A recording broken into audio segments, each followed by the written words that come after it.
હાય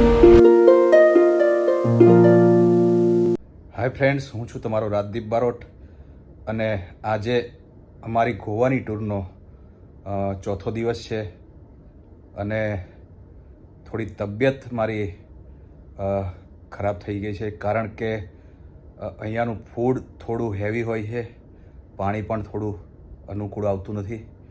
એટલે 2 દિવસથી એક તો સ્વિમિંગ કર્યું અને ગઈકાલે બીચ ઉપર જે સાયકલ ચલાવી એના કારણે પગમાં ખૂબ જ દુખાવો થઈ ગયો છે અને શરીર પણ ખૂબ દુખે છે અને તાવ આવી ગયો છે. એટલે આજે થોડો હું લેટ ઉઠ્યો છું, જમવા પણ ગયો નથી. બધા દેવ, શ્લોક અને વનિતા આ લોકો જમવા ગયા છે, પણ મારી તબિયત ખરાબ છે એટલે હું થોડો લેટ ઉઠ્યો છું અને આજે હું જમવાનો નથી, આજે જમવા જવાનું નથી એટલે આરામ કરું છું. અને ઓલરેડી ફ્રેન્ડ્સ અમે બધા સાઉથમાં છીએ એટલે સાઉથમાં દવાખાનાની અમે જે જગ્યાએ છે ત્યાં વ્યવસ્થા નથી એટલે થોડી તકલીફ પડી રહી છે. પણ ઘરેથી જે તાવની, માથાની અને હાથ પગ દુખતા હોય, શરીર દુખતું હોય એની જે અમે દવા લઈ લાવ્યા છે એ દવા હું હમણાં ફ્રેશ થઈને લઈ લઈશ. 2-3 દિવસથી આપણે જે લંચ કરીએ છીએ મને આમ એટલું આમ મજા નથી આવતી કારણ કે અને વસ્તુ એકનું એક ખાઈને આમ કંટાળો આવી જાય છે. બીજું બરોબર. તો પપ્પા સુઈ રહ્યા છે હજી સુધી? પપ્પા, શરીર કેમ ગરમ લાગે છે? અરે મમ્મી તું તપાસ તો. મમ્મી શરીર બહુ ગરમ લાગે છે યાર, બહુ જ ગરમ લાગે છે. થોડું મને આમ શરીર દુખે છે અને આમ તાવ આવી ગયો એવું લાગે છે.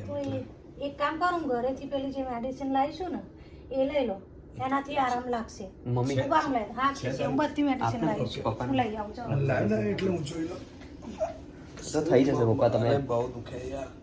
ટેબ્લેટ્સ ને લેશો ને તો પરફેક્ટ થઈ જશે.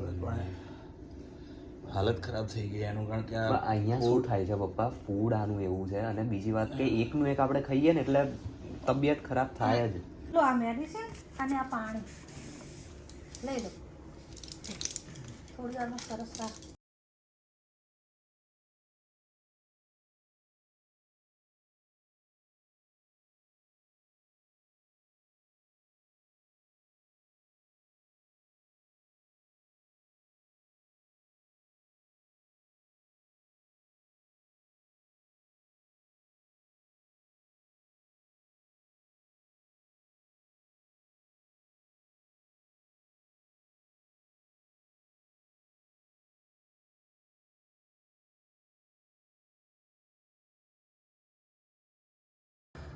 તો ફ્રેન્ડ્સ, અત્યારે ટેબ્લેટ લીધા પછી થોડું સારું લાગે છે અને ગરમ પાણીથી નાહ્યા પછી એકદમ શરીર રિલેક્સ ફીલ થાય છે.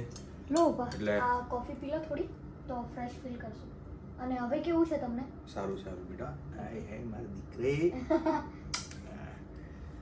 આ છે મારો શ્લોક અને મને બીમાર જોવે તો ખૂબ ઇમોશનલ થઈ જાય છે એટલે જો તમે મારા માટે એને કોફી બનાવી દીધી છે. આઈ લવ યુ બેટા. થેન્ક યુ બાબા, I love you too. Vanita, હા કપડાં મને મારા આજે શું પહેરવાના એ મને આપી દેજે. હા લાવું. બરોબર. પેલી ટી શર્ટો એ આપજે હા અને હાફ બાય વાળી આપજે. લાવી. બરોબર. લો બધી આવી ગઈ. કઈ પહેરું બોલ તું? જોઈ લો. આ પહેરું? લો જો. ના એ એટલી નથી બરોબર પપ્પા. જોવા તો દે બે. જોઈ લો આમ તો શું કરો છો બાબા? એટલી નથી બરોબર, આમ સારી કપડાં નથી. પહેરો. એના કરતા આ પહેરો, જો આ મેચિંગ આવશે. આ પિંક ને એમાં રેડ ને આ છે ને? ફૂલ મેચિંગ આવશે. કોન્ટ્રાક્ટ સારું લાગશે. આ સારી જ દેવ. સારી છે પપ્પા, મસ્ત છે, મસ્ત છે. બીજી બધી કરતા એ વધારે એ પહેરો તો મસ્ત લાગશે. આજે તો આમ કોઈ મૂડ જ નથી પણ આ તમે લોકો વળગી રહ્યા છો ને યાર એટલે મને તબિયત આમ આ ટેબ્લેટ લીધા પછી થોડું સારું લાગે છે એટલે. ઉપર ના ચડ ભાઈ. હવે પણ મજા આવે છે દેવભાઈ. અરે પપ્પા આને કયો ને યાર. શ્લોક બેટા મારી તબિયત ખરાબ છે, તમે આ બધું આ રીતે કરશો. હવે તમારા કારણે હું સમજો તૈયાર થયો છું અત્યારે, તો આ બધું ના શોભે યાર. તમે શ્લોક આ કૂદકાના બધું ના શોભે. યાર આમ ના કરો તમે. અરે પણ શ્લોક આ બધું તમે શું હસો છો આ બધું? એમ આ થોડું ચાલતું હોય. અને દેવ ભાઈ જો દેવ તું મોટો છો યાર. ઓ પપ્પા એ બધું મસ્તી નથી કરતો, પહેલા શરૂઆત એ કરે. સારું, ચલો ચલો હવે પપ્પા યાર ઓકે ચલો ચલો બસ. ફ્રેન્ડ્સ, હું કપડાં પહેરીને તૈયાર થઈ ગયો છું અને દવા લીધા પછી થોડું બેટર લાગી રહ્યું છે. અરે દેવ, શ્લોક પાછું તમે ચાલુ કરી દીધું. લા હજી જો જુઓ, નહીં આ છોકરાઓ ગમે ત્યાં જાય પણ આવી જ ધમાલ હોય. જુઓ તમે, એટલું સમજતા નથી કે પપ્પાની તબિયત આજે ખરાબ છે ને એમના કારણે સમજો કે હું અત્યારે સમજો કે ટેબ્લેટ લઈ આરામ કરવાની જગ્યાએ એમની સાથે ફરવા માટે તૈયાર થયો છું અને એ લોકો તમે જોઈ રહ્યા છો. જુઓ તોફાન, જુઓ જો એમાં આ જુઓ, આ નાનો છે ને બહુ હરામી. જો શ્લોક તમે જુઓ, દરેક બેટા આ બધું ના હોય. બંધ કરો હવે બધું, આ બંધ કરો. ચલો હવે આપણે જવાનું છે બહાર, નીકળીએ છીએ. ચલો બંધ કરો હવે, બરાબર? તો ફ્રેન્ડ્સ, અત્યારે દેવને ને શ્લોકને એક્ટિવિટી સેન્ટરમાં લઈને અમે જઈએ છીએ. જોઈએ છે ત્યાં એક્ટિવિટી સેન્ટરમાં કઈ કઈ એક્ટિવિટી છે, કઈ કઈ રમતો છે, એ અમે અત્યારે ત્યાં જઈ રહ્યા છીએ. ત્યાં જોયા પછી ખબર પડશે કે એક્ટિવિટીમાં શું છે.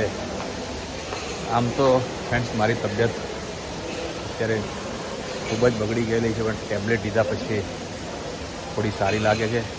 એટલે અને છોકરાઓને આનંદ કરાવવો પડે, એટલે છોકરાઓને આનંદ કરાવવા માટે હું અત્યારે થોડો રિલેક્સ થઈ ગયો છું. કારણ કે છોકરાઓને એવું લાગે પપ્પા બીમાર થઈ ગયા છે, એટલે એ લોકો પણ થોડા ઇમોશનલ થઈ જાય. એટલે એમને ઇમોશનલ ના થાય એ માટે હું થોડો અત્યારે રિલેક્સ પોતાની જાતને અનુભવું છું. ફ્રેન્ડ્સ, અમે એક્ટિવિટી રૂમ ઉપર આવી ગયા છે. આ તો શ્લોકેને દેવે કીધું ત્યારે ખબર પડી. તો તમે જોઈ શકો છો અહીંયા કેટલી એક્ટિવિટી છે, એના નામ લખેલા છે. ઘણા બધા ઓપ્શન્સ આપેલા છે. ક્લાસ, પેઇન્ટિંગ, આર્ચરી પણ છે ઉપર. હા આર્ચરી પણ છે. હા આર્ચરી પણ છે. Balloon arts.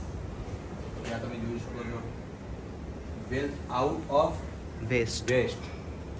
આમ તો ફ્રેન્ડ્સ મને ઇંગ્લિશ ઓછી ફાવે, પણ થોડી બોલવાની ટ્રાય કરવી જોઈએ.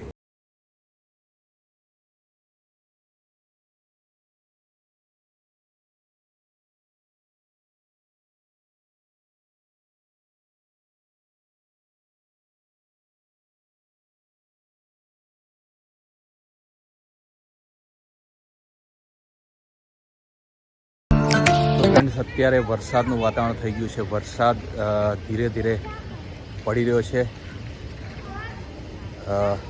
અને અત્યારે મારી તબિયત પણ થોડી લૂઝ થઈ ગઈ છે અને તાવ આવે એવું થઈ ગયું છે.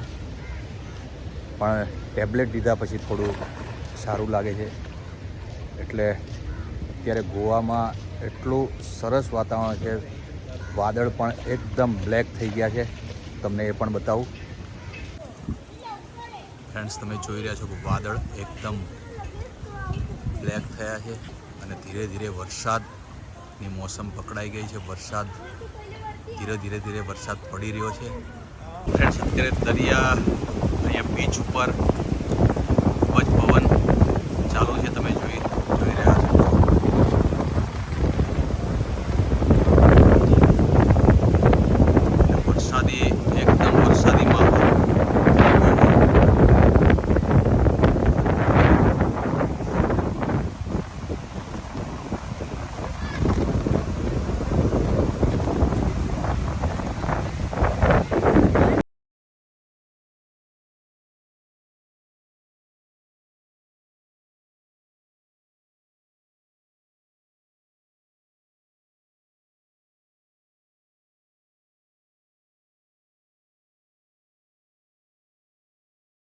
નાઇટ થઈ ગઈ છે બીચ ઉપર અને ખૂબ સરસ લાઇટિંગ અહીંયા દેખાઈ રહ્યું છે અને હવે આઈ થિંક 4 યા 5 તારીખે આ બીચ અહીંયા ક્લોઝ કરવામાં આવશે કારણ કે ચોમાસું બેસી ગયું છે એટલે ચોમાસામાં આ લોકો ઓપન રાખતા નથી એટલે 5 ડેટ એટલે 5 તારીખે આ બીચને ક્લોઝ કરવામાં આવશે ચોમાસા પૂરતો કારણ કે ચોમાસામાં વાવાઝોડું આ બધું આવતું હોય અને પાણી છેક આ જે રેસ્ટોરન્ટ છે ત્યાં સુધી દરિયાનું પાણી આવતું હોય છે એ માટે આ લોકો ક્લોઝ 5 ડેટ એટલે 5 તારીખે ક્લોઝ કરશે અને તમને આનો નજારો બતાવું.